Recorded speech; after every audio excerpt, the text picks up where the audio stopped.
Welcome to Life Talk. This week's podcast is an excerpt taken from the book, An Intimate Collision, Encounters with Life and Jesus. This book and the excerpt for this week's program was written out of the angst and concurrent sadness that many of us live out flat, marginalized, and ineffectual Christian lives.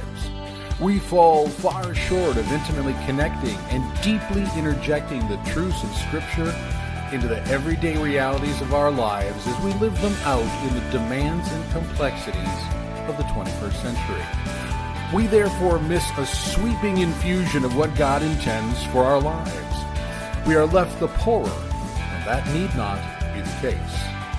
The foundational premise of this work lays in the belief that people sense there to be a far greater reality to our portrayal of God and the Christian life than that which we have grasped.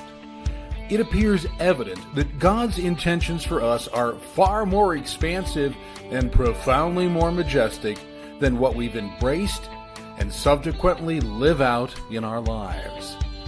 Something far more is ours if we can only find it, find ways to effectively seize it, and then deeply incorporate it. I hope that you enjoy this week's excerpt. Filth described her very well. While it was an apt depiction, it failed to embrace the fullest description of what she was. Some lives seem to be nothing more than a brutal manifestation of the accumulated slag and scum that is left over in the wake of some departed tragedy. These people become the thing that life has done to them, being so irreparably identified with their own tragedies that they themselves are a living manifestation of all those assorted tragedies. Sometimes we become what life has done to us.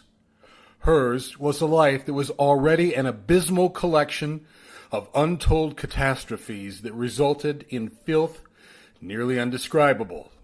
She was only 14. Susan was of little note as she stepped off the bus that first day of summer camp. She was one of over 100 campers swirling in an arriving mass of anticipation. Gathering tattered bags and a tattered spirit, her eyes were set hollow with the effects of a life lived in hatred. Filth and a pervading stench drew her apart from the rest almost instantly. Her soul seemed to reek with a putrid odor that handily eclipsed the smell emanating from her skin and clothing. There was about her an inner ugliness that permeated everything else about her, that had consumed her and had digested whatever shred of good there might have been. It all seemed to have effectively left the fragrance of any human goodness now consumed in the sludge of whatever it was that seemed to define her.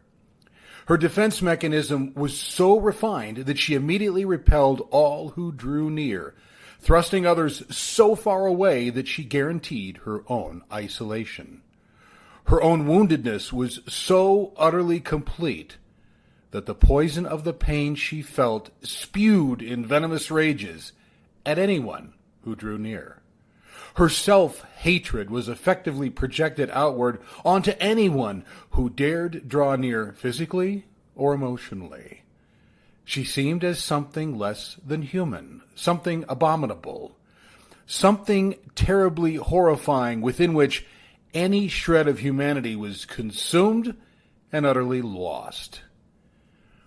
The following week of camp was to be marred by ugly confrontations.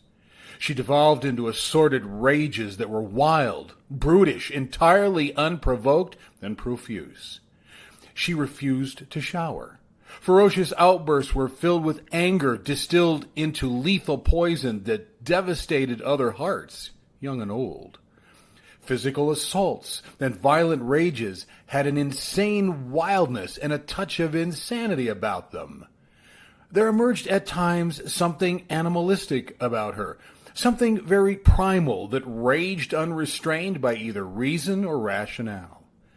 At times, the line between that of a visceral animal and a human being was blurred and terribly ill-defined. In the end, Susan was isolated in a lone cabin. Her parents refused to come and get her.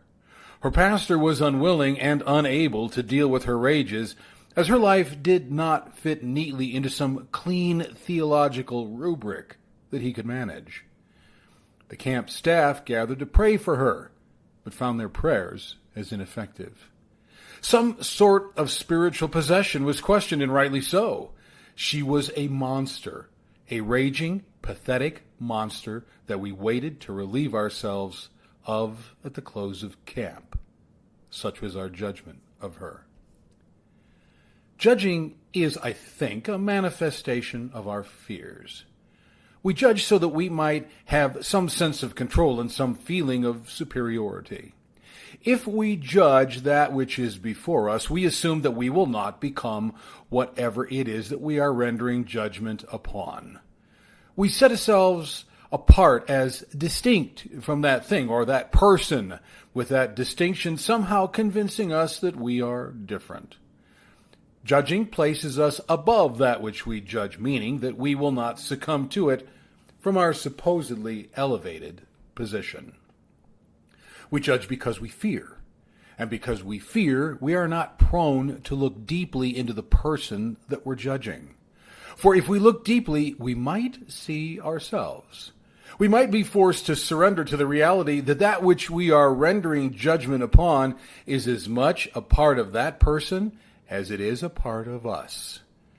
Superficial judgment allows us to bypass our own humanity and live in the lie of superiority. The person whom we judge is then sacrificed to our thin, self-serving judgments, and whatever it is that God wanted to do in our lives through that person is tragically lost. It was to be the final night of camp.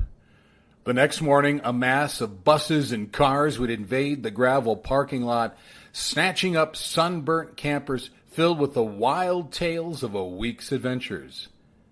But that would be tomorrow. For now, night had fallen, drawing up a warm blanket of thick summer air across the camp and out beyond the wooded expanse, tucking the world in at each horizon. Crickets sang in a chorus of the night from the deep woods, lulling the day to slumber with their mesmerizing notes. Frogs bellowed thick from a stream that meandered through a wooded ravine down a slight ridge. Their chorus hauntingly rolled up the rise and across the slight meadow. Lightning bugs cast dancing pinpoint pigments of yellow across the shadowy landscape and deep into the tall stands of sleepy timber. The moon had only shaken a sliver of itself awake, mingling with the starry minions. It was the perfect night, soft and subtle. God's creation was melding into perfection. With the campers bedded down for that final night, I strolled down to the chapel, now bathed in the soft shadows of night. A few moments with God at the end of a long week seemed so right. Drawn, I descended the winding dirt and gravel path with the soft crunch of each step muffled by night's thick softness.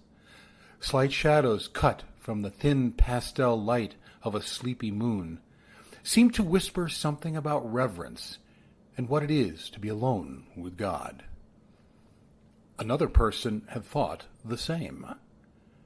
The outdoor chapel was framed by a wall of river rock that extended a muscular granite arm around an entire expansive gravel floor. Across the gravel expanse there stood a rock and timber altar with a muscular, rough-hewn cross as a shadowy sentry. Thick timbers supported a vaulted roof spread with broad, knotty pine boards. The woods were alive with the night, and Susan was there. A shadowy figure knelt at the altar. Her aloneness was poignant, an isolated life kneeling before an altar in a desperate hope of somehow breaking that isolation. The crying was soft and indistinct, being deftly muted by the fear of vulnerability.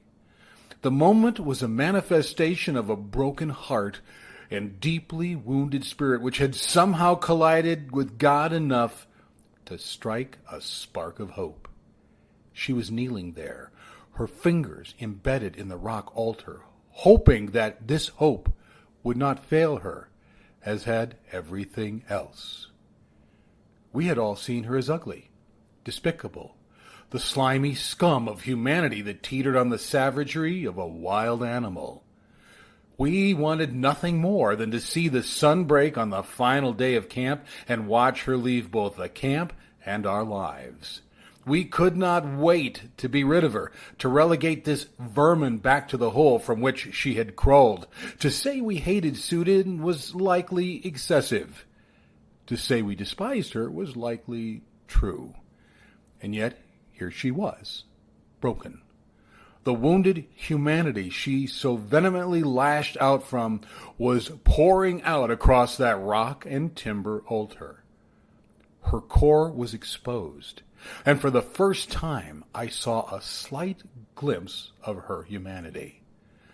I had errantly judged it not to be there for fear that I would recognize it in myself.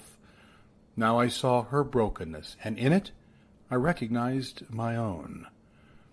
I feared her, not knowing in that moment what to do, not wanting to do anything out of the fear of behaviors I'd observed and the hatred I'd seen spew from her.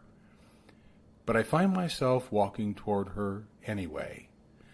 Having made no conscious decision to do anything, I stepped, my footsteps dictated by something wholly other than me. Suddenly I was beside her in the thick dark, in the thick of night, in the thick of her night. Without a word spoken, she reached up and took my hand and drew me down to her side with a force that buckled my knees. Putting a trembling arm around me as if the whole of her spirit was leaning its weight on me, I felt for that brief instant the intolerable hell of her life. And in that moment I understood why she was what she was. Her words were to silence the night that surrounded us. Nature drew down into the moment, stood on tiptoe, so it seemed, as God reached out from the expanse of that starry night and changed a life. Her next words set me back, instantly slicing through all the things that had caused me to judge her so harshly and revealing who this really was. She said, "Would you pray with me?" Without a word from me, her heart ruptured open in prayer. I never uttered a word. I didn't have to, as such an action would have only been an intrusion in that transforming moment. Massive floodgates surged open, and an enormous reservoir of pain that had accumulated over the incalculable expanse of years and events deluged the darkened chapel. I knelt stunned. I had arrogantly diminished her in my judgments, and I experienced my own cleansing in hers. It was a marvelous and privileged moment. In the end, we spent over an hour kneeling in the gravel, cloaked in deep summer's night. Her prayers, a lifetime tidal wave of events and circumstances, kept coming, of abuse and neglect and drugs, the assorted maladies such as hunger, too few clothes, empty birthdays, numerous evictions, and the rejection of society that abject poverty brings to a young life. There was a devastating abortion and a fathomless litany of other terrifying choices that shredded her soul. A father's alcoholism, a brother's suicide, and a mother's incessant marital unfaithfulness layered in it all. Things that I could never have comprehended. Hers was a devastated life beyond description, a human holocaust. And it all poured into the night across the rock and timber altar, down the gravel floor, out into the deep woods, and into the expanses of heaven itself. When it was done, she was free, and her core was cleansed. Likewise, I was free. In that chapel, God gave me far more than I had ever expected as I had trod that dirt and gravel path earlier that night. I saw bits of me in her, and they were likewise swept away in the release. The next sunrise may have actually been her very first sunrise, the day dawning over a new life. With the sun barely warming the eastern horizon, she went to the shower. Her clothes were deposited in the washer. She combed her hair into long, translucent waves, brushed her teeth bright, and put on fresh, clean clothes. A touch of borrowed makeup and a slight spritz of perfume rounded out the transformation. Arranging herself in the mirror, she gently primped herself to perfection. Susan walked into the cafeteria for that final breakfast, wholly new. Silence fell over 100 campers. Its power was deafening. All of our superficial judgments had defined her for all of us. So complete were they that we all sat there trying to somehow make them fit this new person, for sadly, we knew no other way to define her. The old judgments of a monster melted away in the light of their gross insufficiency, and a fresh understanding of this remarkable young woman seized the room. A litany of miracles walked in with her. At that final breakfast, she went from table to table to table, asking forgiveness from those she'd hurt, weeping with those lives she'd scarred, holding the faces of so many in her hands, looking intently into their eyes and telling them how sorry she was, hugging and holding and crying with an endless array of campers and counselors. No one ate breakfast that morning because sometimes life becomes bigger than food and larger than any agenda. Sometimes life intersects us so powerfully that the only thing we can give attention to is that which intersects us. And Susan intersected us all. A revival broke out in that cafeteria. Clusters of young lives gave themselves to God over eggs, bacon, and a radically changed life. Buses and arriving cars were asked to wait until the surge of one life changed had fully raced and run through the hundreds of other hurting lives that morning. The vast gulf between what we were and what we could be was searingly highlighted in Susan, and in the end, God ravaged the work of Satan and the deep pain of innumerable adolescents through the life of a single young lady who chose to see her core and live differently because of it. It was the most remarkable thing I have ever seen. A wretched and putrid life, detested by those around her, changing the very lives that had hated her, thereby leaving a legacy of life with those very lives. The rocks had dropped one by one. Each thud stirred a slight wisp of talcum-like dust that quickly settled. With it, a slight wisp of hope and of life spun gentle eddies in her heart. Garbled whispering rose from the gathered cluster of angered religious leaders. Cutting glances rendered razor-sharp with hatred were slung across the courtyard toward her. Righteous indignation wrapped itself like a robe around pious bodies. And then a slow dispersing of those gathered in their robes and finery, with the old leaving first. The sound of feet on departing gravel built and then gradually lessened as the courtyard was emptied. Soon silence drifted in, leaving the scene littered still with lifeless rocks that attest to hatred halted and judgment deferred. All that was left was a prostitute and the Son of God. What remained was a broken woman groveling in the acidic guilt of promiscuity, and Jesus. Wholeness and hollowness stood one on one. Half naked, the hours had been truncated with deception, discovery, detainment, and deliberation. Deep in an illicit sexual embrace, eyes were watching it all happen, peering past slightly parted curtains. A door stood ajar.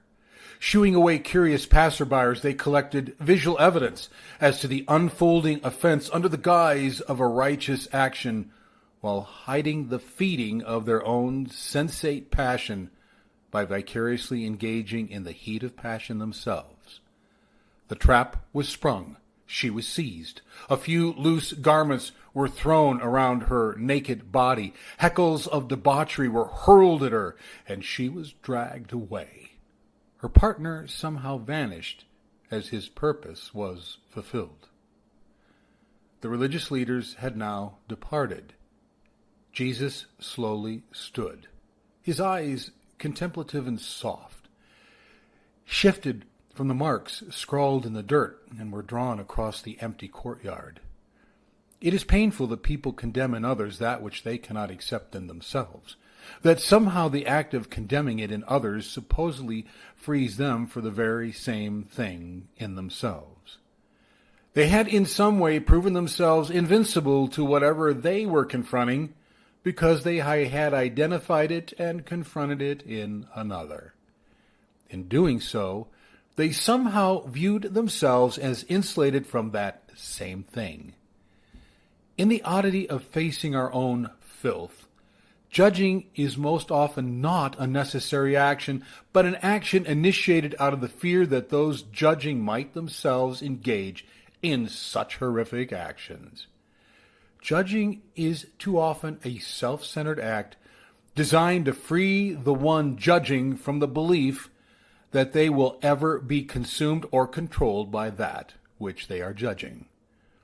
The sense of love that one might possess for another human being had succumbed to the fear of what oneself might actually do, and the narcissism of self-preservation that arises out of that fear. It had all resulted in their judgment of this woman. The rocks that littered the courtyard yelled it loudly long after those who had dropped them had exited. Jesus drew a slight breath, paused, and then turned.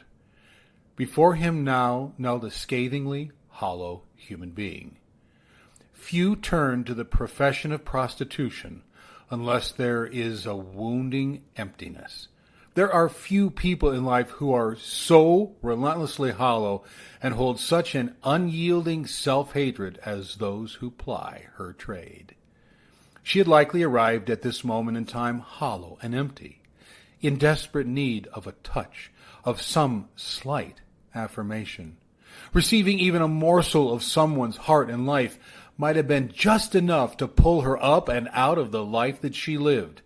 Empathy instead of judgment. Compassion instead of condemnation. Love instead of legalism. Someone who might look just a bit farther beyond the putrid exterior to see the wounded and bleeding person inside. Men had used her, violating her for a few scant coins. They saw her only as an object upon which to release their sexual tensions and live out their distorted fantasies. They had been willing to see the person who died a little more after every illicit rendezvous. They didn't care to see. That's the fact. They had judged her too, but they judged her differently. They had judged how she might be used by them and how the assets she possessed could be abducted in the vandalism of another human being. Then there was the disgust of other men that was thrown out in taunts and heckling as she made her way through tight streets. Vendors refused to sell her goods. Still other men wanted to stone her, to kill her, to rid the world of her without understanding why she was who she was. All of them rendered their sordid judgments, each colored by their place of proximity and point of orientation to her life. It was the very same thing I had done to Susan. Yet here was a very different kind of man, the kind of man I would like to be. His example prompts and prods me to grapple with my inadequacies rather than judging those in the lives of others. His example convinces me that something human resides in even the most destitute of persons, and that I must be diligent in seeking it out, even when I can't see it. I must do these things so that I might do the same as he did. Jesus had no need to judge. He did not need to judge her to feel insulated against her atrocities. He had no need to elevate himself over her to feel safe from that which had destroyed her. He was not concerned with advancing himself or his interests at her expense. He saw her humanity. He protected it, and then he allowed it to be released rather than condemning by the rendering of some sort of self-serving judgment.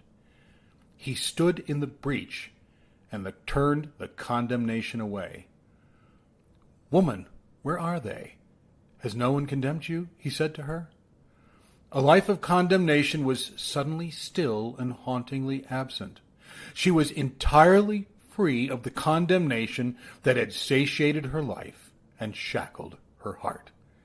It was an odd and alien experience for her.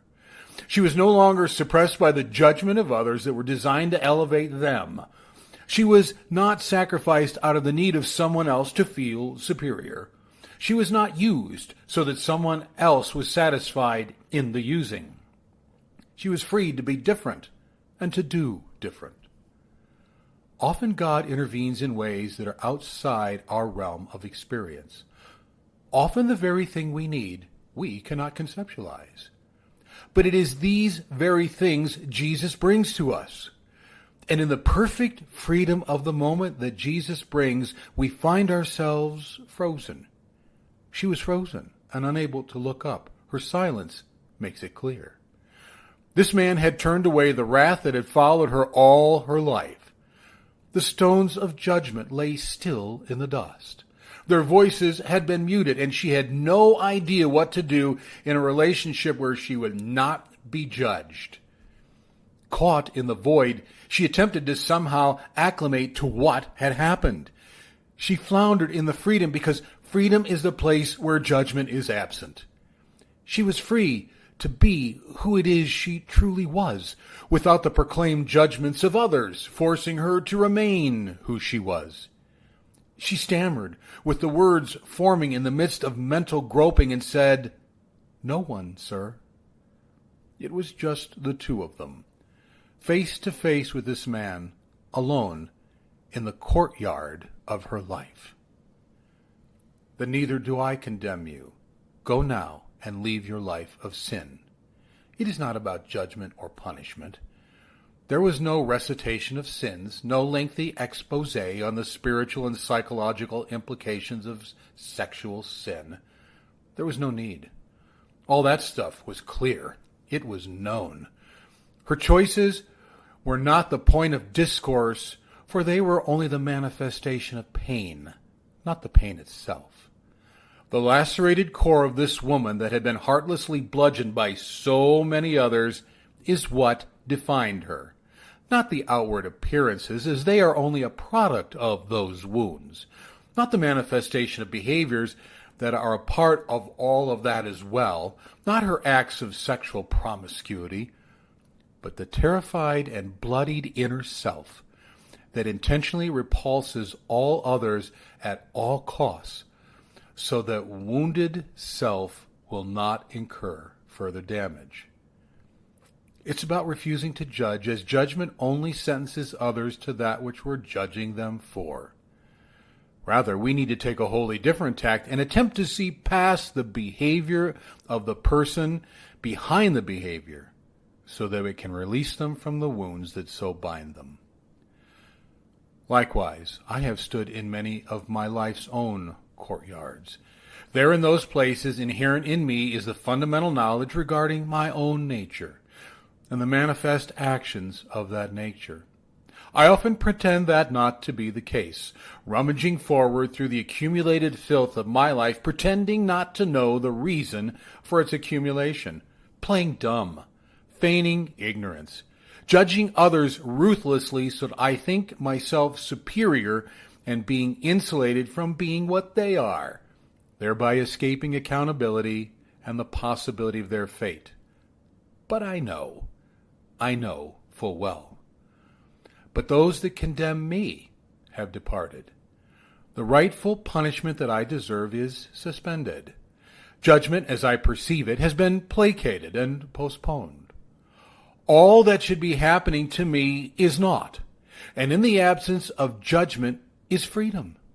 God renders all judgment void because the cross consumes it all and renders it all as all gone.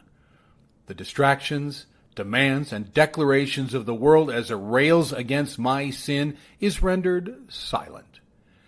Any judgments are unable to shackle me to my sin because all judgment has been suspended. Everything that would give me pause to defend defenseless actions is absence, for there is no judgment against which I must defend myself. Every voice that would have legitimately and rightly described the repercussions of my behaviors have fallen silent. Justice is suspended in silence.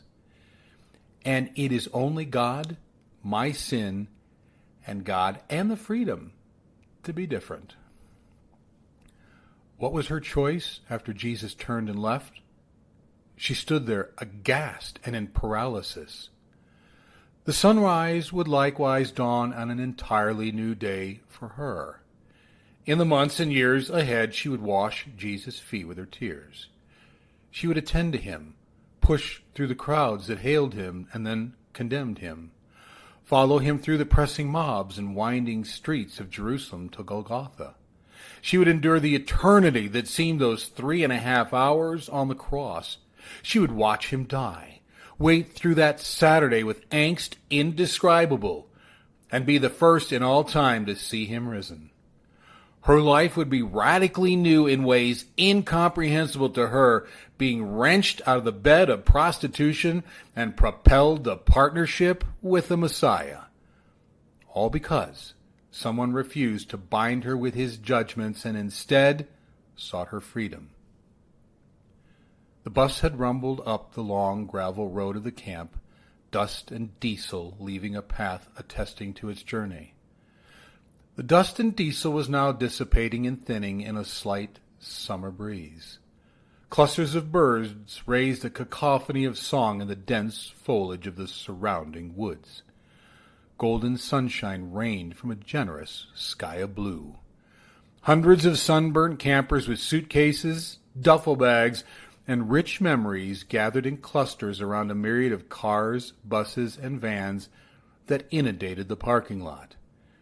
In the departing mayhem, there was a tug on my shoulder. A transformed face greeted me. This was not the girl that came off this same bus 6 days ago.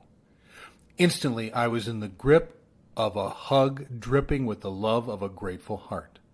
Long and rich, the hug was one of life and living. In the midst of the embrace, she whispered, "Thanks so much. I'll never be the same again."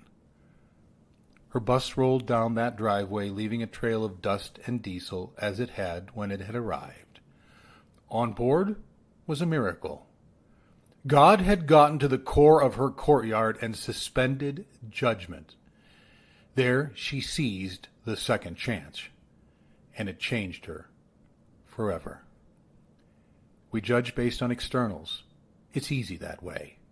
There is no expenditure of energy attempting to ascertain that which we cannot see. Seizing and evaluating the obvious is easy, convenient, and simple. It allows us to render rapid judgment and avoid encountering a life at the core of that life. It's cheap living that is superficial and thin. We do the same with ourselves. We are distant from our own cores. That, however, is where Jesus meets us. Here at the core of our courtyards, we are afforded two things: genuine repentance centered in the acknowledgement of our core, and then the chance to do something radically different, a wild departure into the fullness of life and the fullness of God. Thanks for joining us today. I hope that you enjoyed this excerpt from An Intimate Collision: Encounters with Life and Jesus.